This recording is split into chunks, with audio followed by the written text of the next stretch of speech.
Even in the best of times, running an interior design business presents many challenges. You can view them as obstacles, or you can view them as opportunities that drive you toward new possibilities.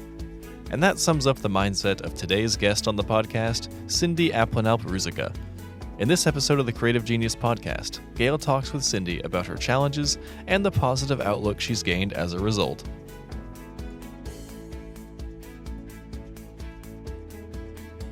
Cindy, I am so excited to talk to you today. We have known each other for years now. Can't even remember how many years, but it's been a wonderful time that we've gotten to know each other. And I think of you as a friend at this point, and it's just been so fun to watch your progression over time. And I'd love to just start with, how did you find me in the first place, and how did we end up working together? So the way I found you, Gail, is when Southern Living magazine used to have like Designer Network, and you were one of the speakers, and I want to say it was in someplace in the South, and you spoke, and I waited a very long time to talk to you because I was like, okay, this woman has what I need, because you had the ability to understand the design world and have walked a mile in our shoes, right? But you also had the financial background to really help us understand what was happening with our numbers and how this can really be a profession. If we treat it like a profession, like it's a serious profession, you can make some really good money doing this. You can support your family, you can educate your kids. I always tease that my kids have straight teeth and are well-educated, like thanks to you. And, to turn it into a real business. And even though I had a great business manager, they didn't understand the nuances of design. And it's really, really different because our forecasting, we're not selling somebody else's product. We're not selling into the same group of clients, in the same thing. Like, we're not selling widgets. We're selling creativity. We're selling one of a kind. We're selling things that we don't even know about yet because we're creating. And oftentimes we're creating on the fly. So figuring out what the framework is for that creativity to be able to live and prosper and grow and expand was really helpful. And you helped me do that greatly.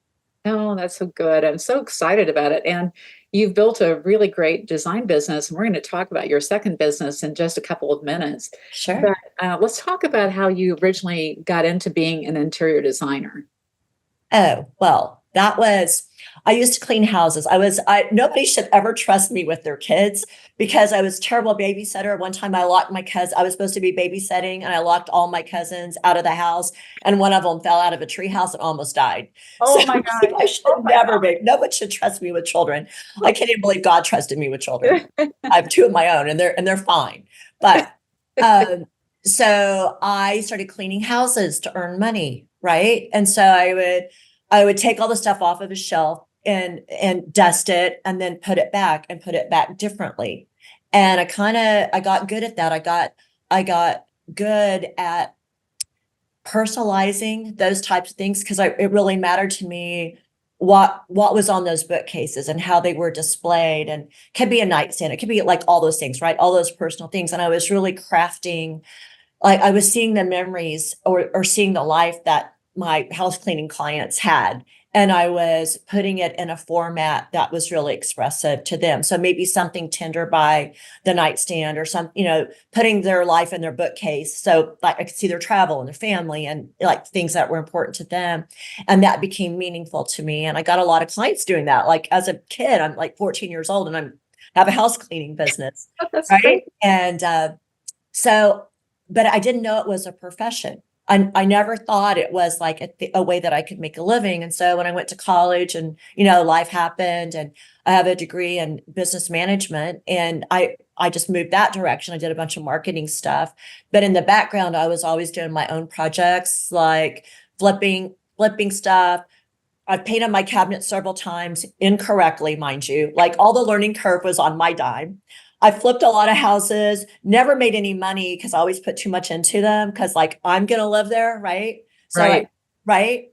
I was terrible at that, but I had a lot of experience. And then I was a single parent. I had one child, one daughter. And then I married a man that had 4 children. And I had like a not very nice stepmother. And I wanted to have our home have a completely different dynamic. Like I wanted us to be a family. So I would use space and how the things that we were created to be able to house like the kinds of memories that I would like to make with my new children and our blended family and all that kind of stuff. So I really had a living laboratory of how to manipulating space and elements and color and time and sense and all like all these things, right? Had no idea that I was crafting my next profession.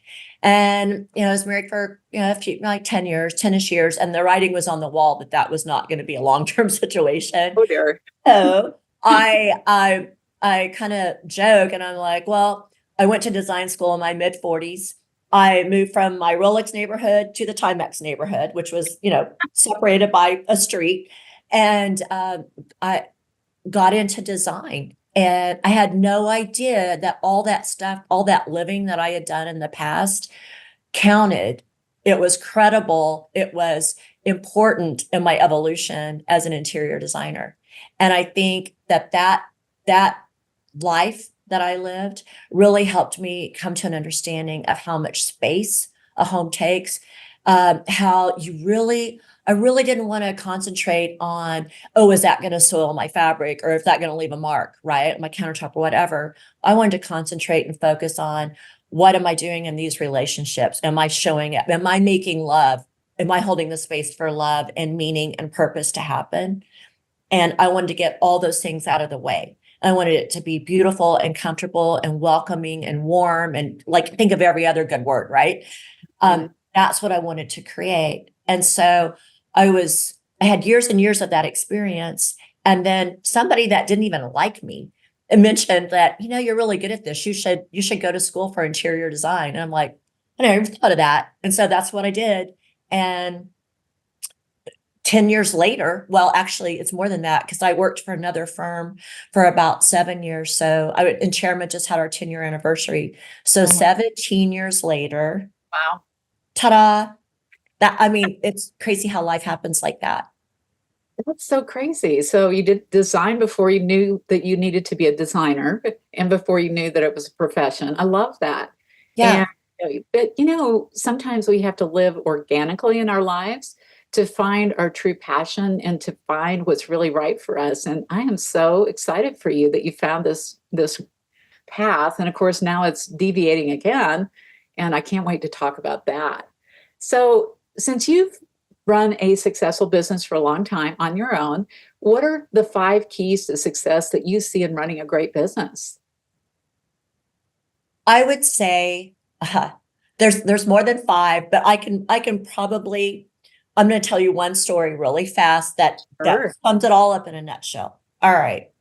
So I had this, like on my learning curve, my son Dakota, who's now 28, and it's a good thing he was so cute when he was little because when he was 3 years old, he caught our house on fire and he flooded our house, and it was thousands of dollars of damage, like wiped us out, right? And my contractor was a very handsome man named Joe Cafaro, and he always smelled good. He always dressed nice, and he always like showed up with, just in the nick of time. And this was a really distressful time for me, but he would always say, "Hey, Cindy, this or something better." Like when something would happen that was like unexpected, he was like, "It's okay, this or something better."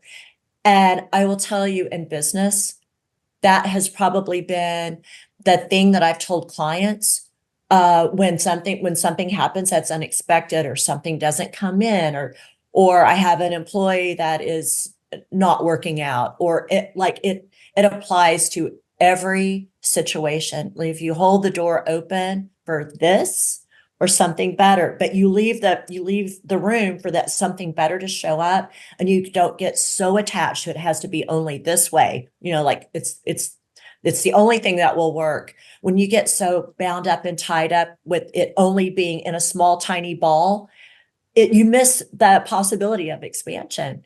And so, like Joe Cafaro, those, like, my kids tease me all the time, like, that's probably going to be on your tombstone. You know that, right? And I'm like, yeah. And I'd be okay with that because I'm going someplace better. Oh, Gail, I would really say that attitude and that the ability to share that attitude and have that be the energy that you project, like always leaning into the positive, because what will drive you crazy in design is all the things that are out of your control. And I do know every designer's heart is one of service. We tend to be people pleasers. We tend to be perfectionists, and it will drive you crazy when things don't work out as planned. If you don't leave the bandwidth open, if you don't hold the door open for the something better. And I can tell you countless times, there's not a single time that when this didn't happen, the something better wasn't like, oh my God, I never would have thought of this. This never would have happened had it not had, I exhausted all the possibilities or like closed my mind for that. I would have missed out on, all the something betters. So I'm effervescent on that, because if people listen to this and they take away one thing, I would say it's that attitude of the something better, this or something better. Love that. Yeah, Okay. it's all true. I mean, yeah, I'm thinking in my head, like, of all the something betters that I've experienced in my life, right? And it's been crazy. It's so crazy. And having known you for so many years now, I just think about your journey in the time that I've known you and how much has happened to you and so many ups and downs. And where you are now is just so fun to see. So let's go back to the keys for success. You have this or something better. And what are the other four that you'd like to touch on? I would also say know your financials, like have a very good, sincere understanding, because we can do a lot of really great things if we know where we are, right? Absolutely. If you know where you are in your financials, you know when you need to hire that next person. You also have that safety net of being able to sustain everybody that's in that room if the bottom falls out tomorrow for a period of time, like our business goes on. Mm-hmm. I can also sleep at night because I know that I'm not commingling client funds with my funds, like I know Right. how much money even though there's commas and zeros in my checking account, it's not all mine. Right. Yeah. Right. I would say that one of the biggest things, Gail, that you actually taught me, and I use this every day in multiple things, is ideal client profile, like knowing who you serve. And I can tell you over and over, when we've deviated from our ideal client, it's a buzzkill for everybody, for the client, for our team, for the stress that it puts on my team, like as a leader, really narrowing down that scope of, hey, this is our sweet spot. We hit it out of the park with these people. Because if we say yes to a person that's not right for us, that means we have to say no to somebody who could be right. So it's worth just pausing and really having your true intent of who you want to serve. And those people will come if you just hold that edge. Okay. So Yeah. that's 3. And number 4. I'm really pushing you today. I know. Let me think. It kind of relates to this or something better, but it's that attitude of perfectly imperfect. Mm-hmm. So as you progress in life and you're I only know this by looking backwards, that all the things that seem to be like a bust or I didn't like, or it was not happening as quickly as I wanted it to. Now with, almost 62 years under my belt, I can look back and say, that was perfection. That was perfectly imperfect. And it was all unfolding to what I needed it to be. And I can see that in my business too. Like originally when I wanted to buy the firm that I worked at for 7 years, and when that transaction didn't come to fruition, and I was really upset about it, right? Because that was my plan, right? That was my perfection.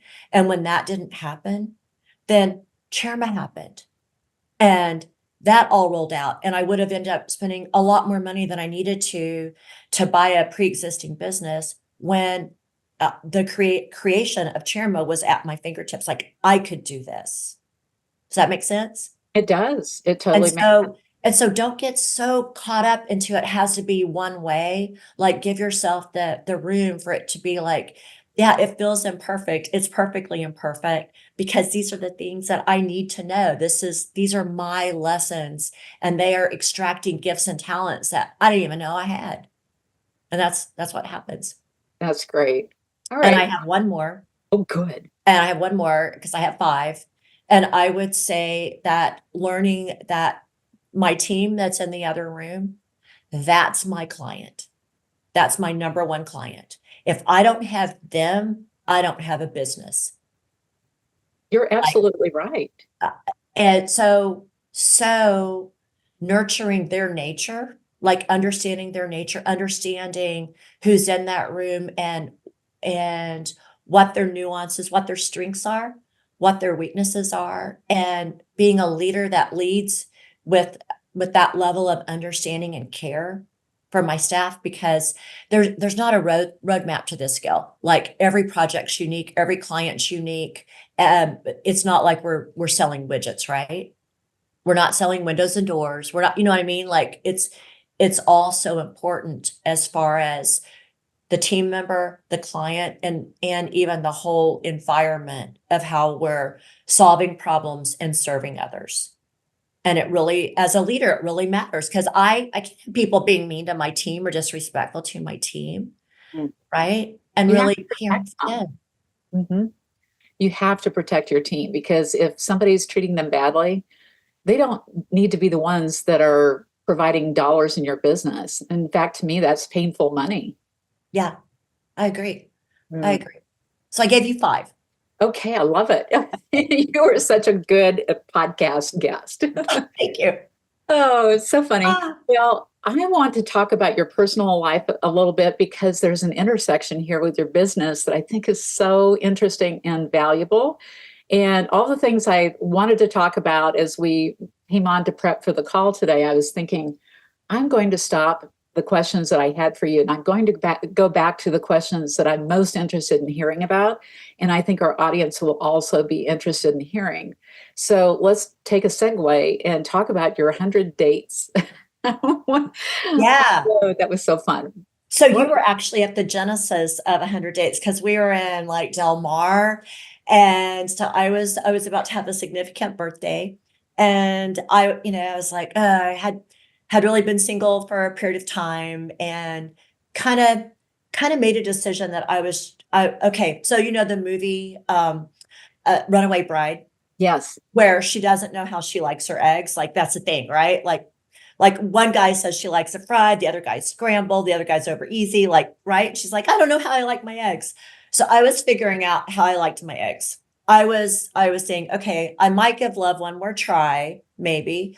But first of all, I got to know me. And so I really spent a year just dating myself. Like, uh, I got the car I wanted. I got the bicycle I wanted. I did some good girl trips. I like really caring for myself. I also had the idea of, okay, I'm going to join a dating service and I'm going to have 100 unique men, but 100 celibate dates, right? So I'm going to take that off the equation, like out of the room, right? Off the table. And I'm just going to be gut level honest. And I'm just like showing up with, me, all the things that have made me, how I got here, and just being gut level honest. And so I started out on that adventure, and the last line in my Bumble profile said seeking epic equal.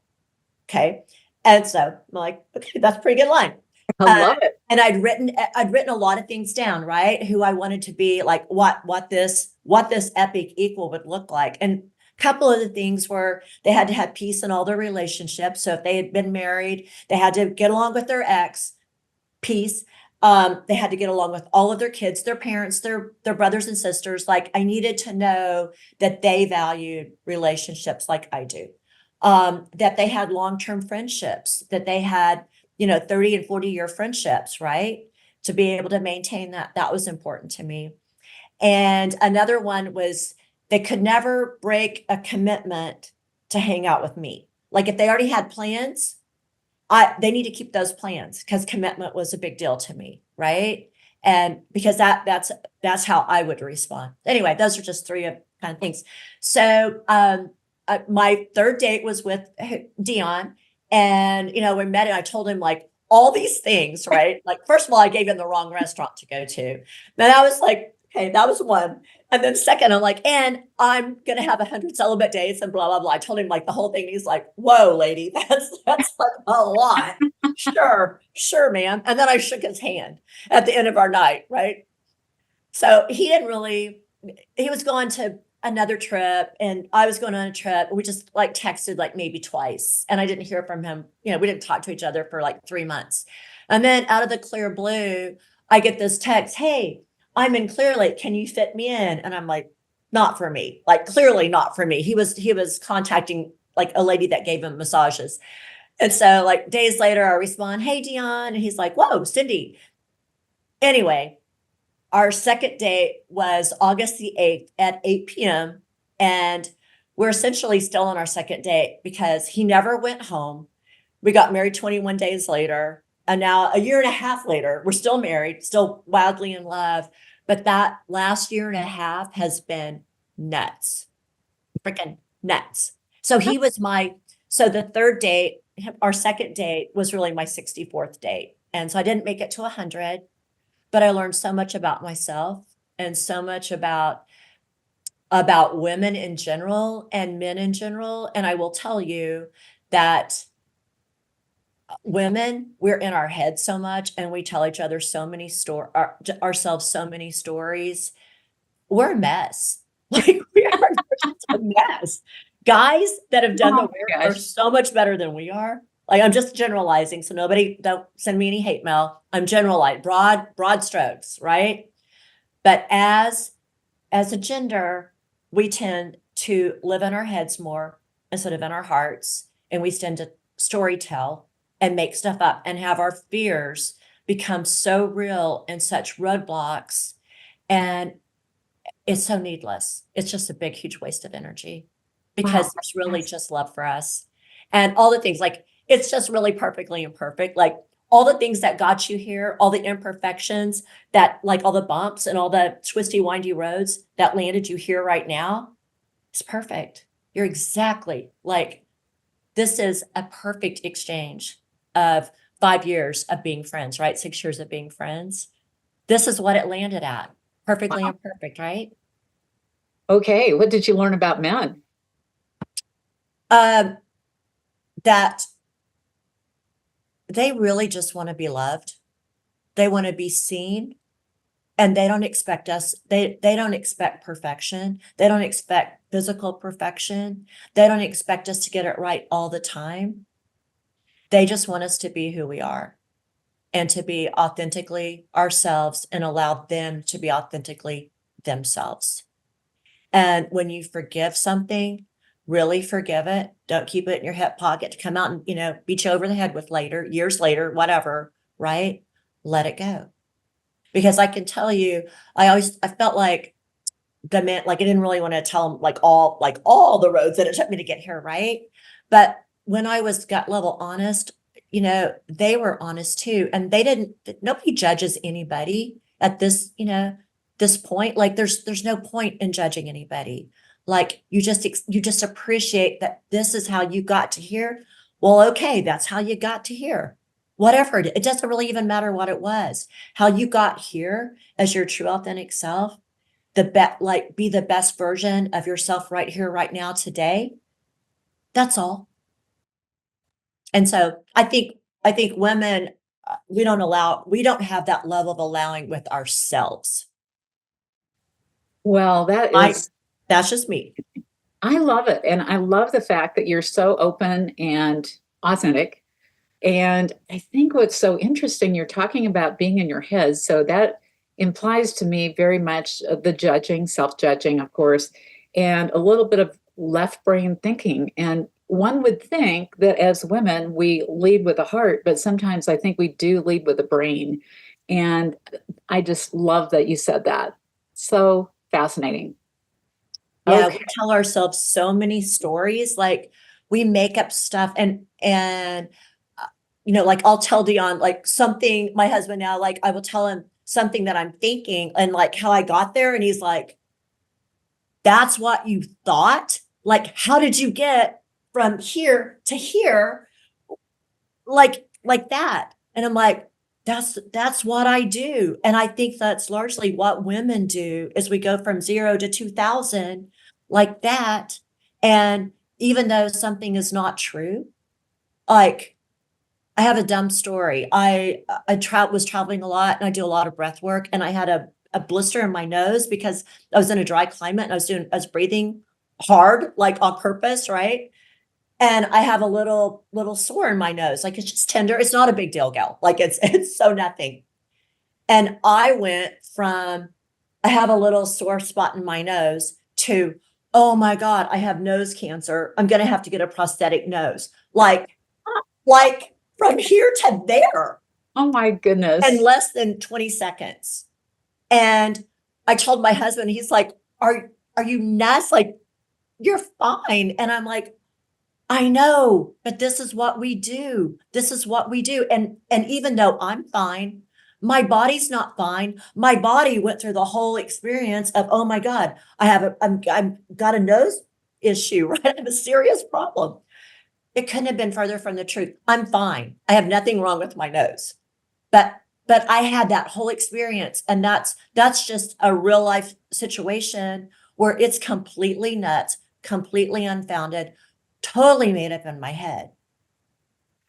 Well, good for you that you're just totally fine. I'm totally fine. I love that you just shared that with Dion. And that must be very interesting on the outside for a man to have that visibility into the way you think, especially when it seems so odd that we come to such odd conclusions, right? So crazy. Yes. And so this journey's been interesting. Like lots of things have happened, and the self-examination and really allowing to see where those feelings come from and see where those thoughts come from and see what that programming is. Like, how did I get from here to here? That was fear.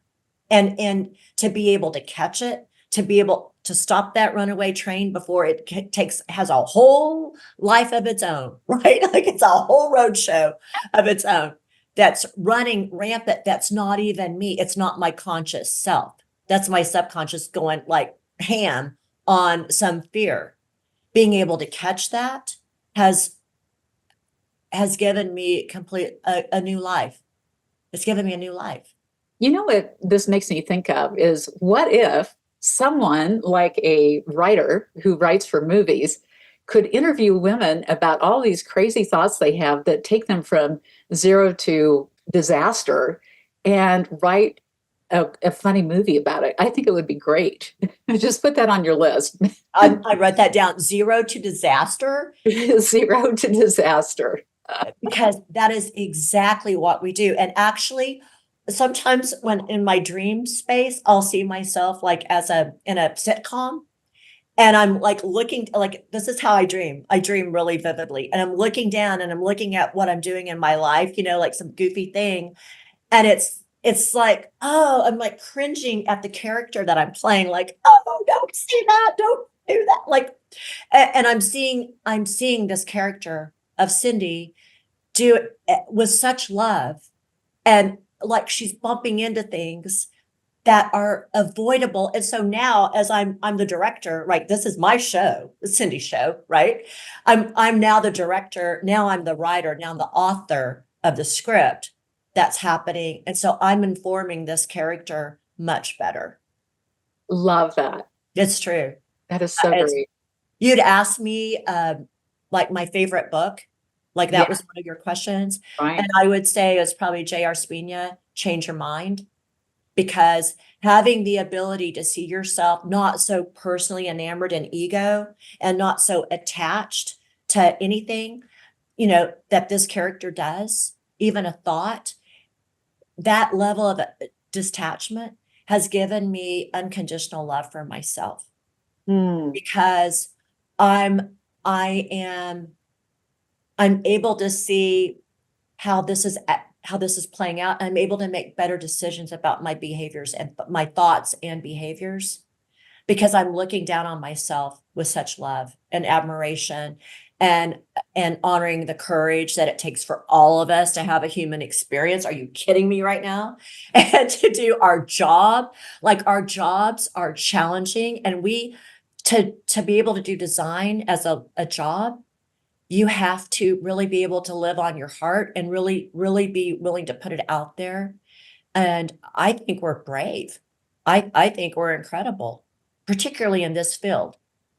That's just my I 2 cents on couldn't that. agree more. I think you're absolutely right. And let's talk about courage, because right after, it wasn't that long after you got married that you found out that Dion was ill. So tell me of what happened and the journey that you've been on since then.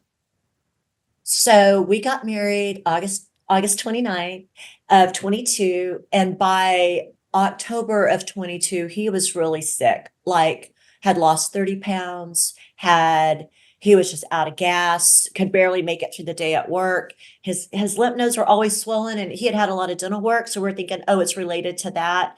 And they kept telling us it's not cancer, it's not cancer, it's not cancer. And then um, Christmas morning, he woke up with this dream. He was supposed to take super cold baths, right? And we're like, oh, that sounds awful, but if you do, I do. And we didn't know until January, where he finally had his lymph nodes biopsied, that he had lymphatic leukemia. That's why he'd been sick and he lost weight and like all these things, right? And so that weekend, we just researched everything that we could. And we found deliberate cold exposure, this guy named Wim Hof. We also learned, like, it was just like YouTube University. Like, what are we doing, right? Like, Right. what can we do to get better? Because we were really, really desperate. And fortunately, we found some good people that were lifelines for us that, we didn't know, but we knew their work. And we knew there was a guy on Wim Hof's we watched every video he's ever made, and a guy that had cancer. And he was talking about, he was doing traditional medicine. He was really, really sick, but he felt like deliberate cold water exposure, that was the thing that he could do, that he felt in control of his body. So that really spoke to us. And so we started doing that. And we started getting in really cold water, like a big tub, like a bathtub. And the water's like between, let's just say 45 and 38 degrees, and staying in there for a period of time, like a minute to 3 minutes, and then warming up, and then getting in a sauna, like warming up naturally and getting in a sauna. And so that's called contrast therapy. And we didn't know at the time about contrast therapy, but what it does is it helps your nervous system. It helps you to calm down. So you get out of your head, you get out of that. To be able to maintain cold water, you have to learn how to breathe. And when you learn how to breathe, you learn how to control your nervous system. So you can get out of that fight or flight state and get in the parasympathetic, which is rest and repair. But beyond that, you learn how that rest and repair state feels. You understand what it does to your physiology. You understand what it does to your heart rate. You understand what it does to your breathing. So even when you're not in cold water, you have a roadmap back to that state, that feeling. You can get there anytime. You can slow down. You can take a beat. You can pause. You can focus on the perfectly imperfect things, right? The perfection in your life, or the something betters that are coming your way. Like, for me, it just cleared the slate. It just gave me more, it gave me spaciousness in my mind. And oh, I can't tell you how great it is, because that spaciousness gave the opening for the something betters to show up in my life. And the something betters have just been incredibly profound. So the something better is an evolution. So you started here, and in getting that really difficult news, you just got into action, just decided to solve things for yourself, which I find very fascinating. And I know So that let me tell you about that for a second. Sure, please. I can tell you, Gail, it was when we got that news, and the way that we found out he had lymphatic leukemia is my chart not a phone call, like these big scary words, like all of your lymph nodes all over the place. Right. And that was so frightening without a back, like no phone call, no face-to-face explanation. That system's broken. Like, I don't want to diss on that system, but it's just broken. So don't expect anything from that community, right? That, because they're doing the best they can, but it's broken. When we got that news, it was like an immediate, Dion had that dream to take cold baths, but I had this impression, it just like filled me up. It was like an energy that came over me that said, this is a gift and you've been entrusted and you're not going to blow it. Don't worry, you're not going to blow it. And I mean, I was like, okay. And that encouragement, that knowing helped me pivot, like to turn away from the fear and to look forward to the something better. That's crazy. I mean, and you know me, like that's not even my nature. Like I'm a mess. I freak out. Right. But something came over me that was like, you're going to be okay. You've got this. And it was literally like, this has been entrusted to you. I almost had the impression that had been preparing lifetimes for this. Like, you got this. Like, and the path has been uphill, but it's been smooth. Like, whenever something, disappointing has happened, there's always been a push from behind or an encouragement or something else that really good has prospered from it. So I do believe it's this or something better. And I know that we're not going to blow it because the things that have opened up to us, and we didn't mean to do any of this. We didn't mean to start lowly. I was doing fine with Chairman, right? And I didn't mean to do any of this, but it just unfolded. And I think that's the wonder and the magic of life, is that when you get out of the way and you don't resist, you have no idea what this flow state does. Like water's the most powerful element there is, right? And I feel like this water has just pushed open doors, and it's been nothing short of magical. So you started lowly. At what point in this journey did you start lowly? Well, okay, so we had two places that we were going because we needed to do this cold water thing. We did it in our bathtub, and we tried to, we live in Houston, our water's never cold here. It's not like Colorado, right? Right. So we'd put ice packs, and we'd like freeze milk containers to put in our bathtub, and that was unsustainable. Plus, I'm too bougie for that, so that's not going to work. And so we found a couple of places to go. And one place was great. Their water was always cold, but it was about an hour to get there. And they didn't have a towel service. Always had wet towels in my car, all for a week long. And it took about an hour to get home. We were getting home at like 9:30 or 10 every night. That's not sustainable. And then another place, their saunas were really hot, but their water wasn't cold enough. And we live in a high rise. And because of the good place was too far away, Dion started to get sick again because we needed to do it, every day or like with a high degree of frequency. And so he literally bought 2 plunge tubs on his way to work and was like, babe, figure it out. Like, I don't know how, but I have to do this. And we figured if this was working for us, because some big changes had happened. He had a major health tick. Like, he started getting better quickly doing this. Well, I started getting better too.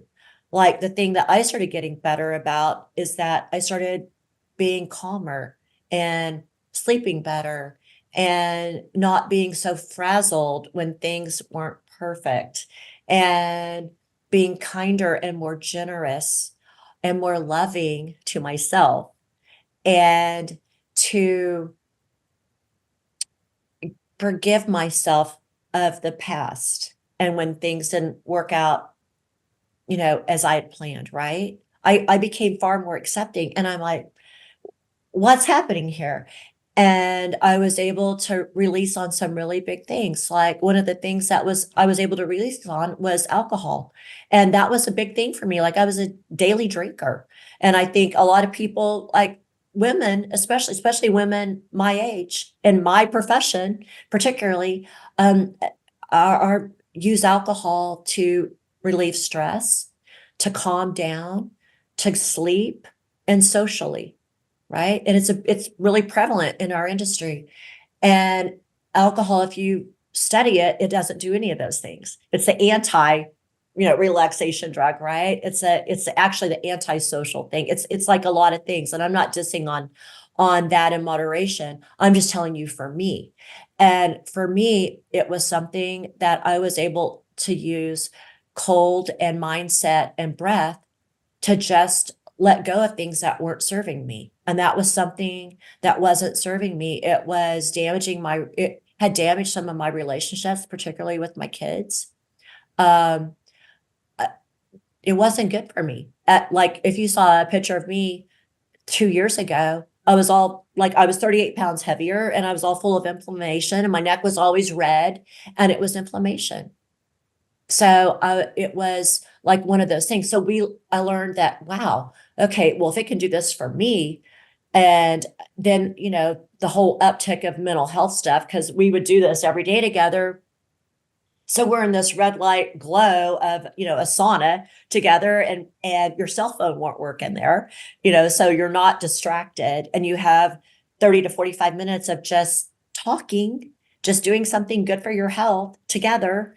And you get this dopamine hit because it feels really good because your nervous system is now under control. And you do this with your beloved and you're stacking like these good feelings with these good behaviors. And it just took off. It took off in our relationship and it expanded the possibility. Well, if this works for us, probably work for somebody else too. Like if we create a place that we're the very best clients, it works for us. And we've had documentable, provable results, then why wouldn't this work for everybody else? And that's what's been happening. And beyond that, I'm now the merging of what I've done in interiors, like home lifestyle, wellness lifestyle, longevity strategy, because we're all living longer. It's like, man, I really want to bring this knowledge base and these experiences into my residential design work because I want everybody to feel as good as I feel. And there's support. Like our bodies are amazing. They want to support us. They're self-healing. We're incredible. We just need a little more support. We need a little more sanctuary in our homes. That's what I'm learning how to do. That is so great. That's so cool. It is so cool. And I want you to share how Deanna's doing now. Well, so he used to go to MD Anderson every 3 months.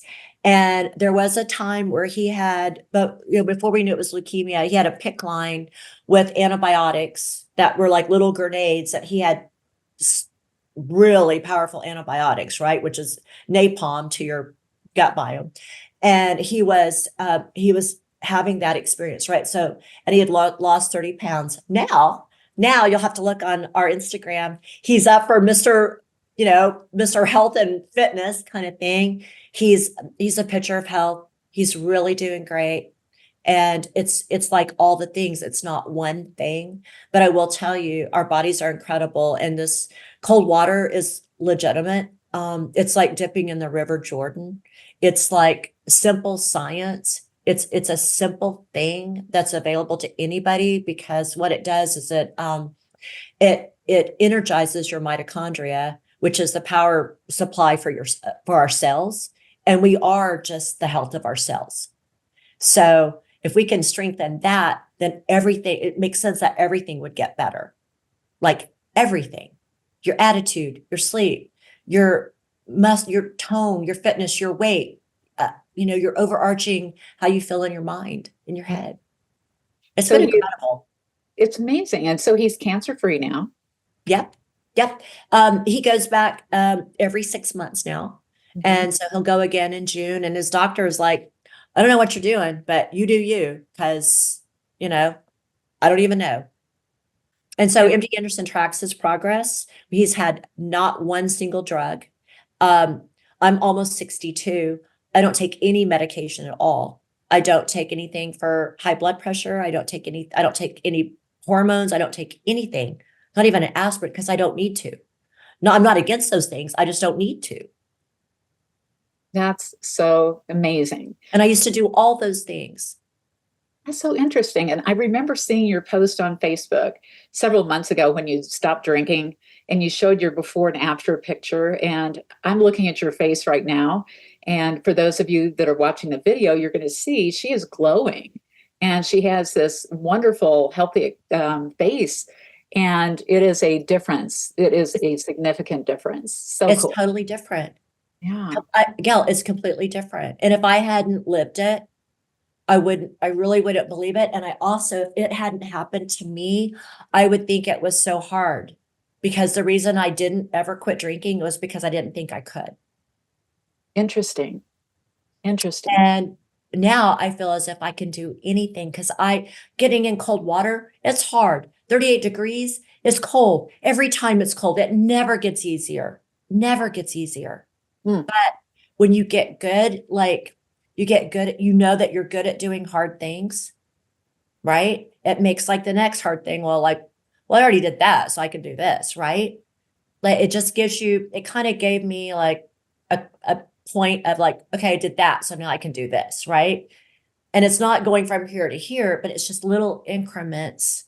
It's just little drops of, okay, like courage, encouragement. And pretty often when I'm getting in water, like I'm thinking, okay, what is an attitude or a weakness that doesn't really serve me? Like, what am I leaving behind before I get in? And when I get in, I'm installing something new. So it might be procrastination that I'm leaving behind. I get in that water and my self-talk is, I'm a woman of action. I keep my word. I'm good for it. When I see a problem, I look for the solution. Like I can feed myself all these things that I would love to have in my playlist, right? Just my automatic, my go-to. This is my cartridge that I've taken out something that doesn't serve me and I'm installing because I'm shocking my body so my mind is open. It's almost like self-hypnosis a little bit. Like if you know much about that, it's like when your body is in a shock, you're in an open state. So you can accept something new. I mean, but how great is that, Gil? Because you can change anything. If you have a tendency to think that people are like their motives are skewed. Okay. Like, well, she's just like maybe like a something that you're always glass half empty instead of glass half full about a particular person. And maybe that person's your daughter-in-law. I don't know. Right? Like, let's do something hard. That's not the case, Morgan. I'm not talking about you at all. Okay. But okay, maybe you have a hard relationship and you want to give it a chance for it to prosper and grow and do better. You can leave those negative emotions and those predetermined stories the playlist that you're running in your head. You could stop that. Like we have that kind of power. This has been so fascinating. And I could have talked to you for hours about this topic. And I had other questions, but we'll just leave those behind because I think that the message that you had from what we talked about today is so incredibly helpful for everyone. And I want to just share that I think that there were a few things that just stood out to me in this. So if you'll allow, I'll just share what I thought was so amazing. Yeah. And first is action, taking action, just making a decision that you are not going to let anything stop you, no matter how bad it seems, is so powerful. And the courage that you talked about. So that's the second thing, is having the courage to do the hard things, because those are the things that change our lives. And I think that last one was about this or something better. And I will continue to remind myself of that because that's a great message for all of us, no matter where we are in our lives or careers. We need to remember that whatever doesn't happen the way we think it should is probably for our good. And Gosh, Cindy, this is so great. Thank you so much for your incredible insights today and for being so open and vulnerable to share your stories with us. Absolutely. And if anybody wants to reach out, if they're struggling with alcoholism like I was, I'm glad to talk with you personally. And it really is true. This or something better, that mantra, there's not one single situation where that doesn't level up. It's like the universe is always conspiring for our good. And just know that even though it doesn't feel that way sometimes, that's really the truth of it. Oh my gosh, so wonderful. Thank you so much for your time today. And I look forward to sharing this podcast with everybody. I love you, Gail. Thank you for all your help. You've been a life gift for me. Love to you. Love you. Bye. God bless. Bye. Hopefully, after this episode, you're feeling inspired to adopt a positive mindset in order to tap into your problem-solving skills and have a more successful interior design business. Stay tuned for next week's episode and be sure to subscribe to the Creative Genius Podcast on your favorite podcast platform so you don't miss it. Our 2024 Interior Design Industry Survey is available to take now. Lend your voice to this survey and secure your free copy when the results become available. To take the survey, visit thepearlcollective.com/takethesurvey.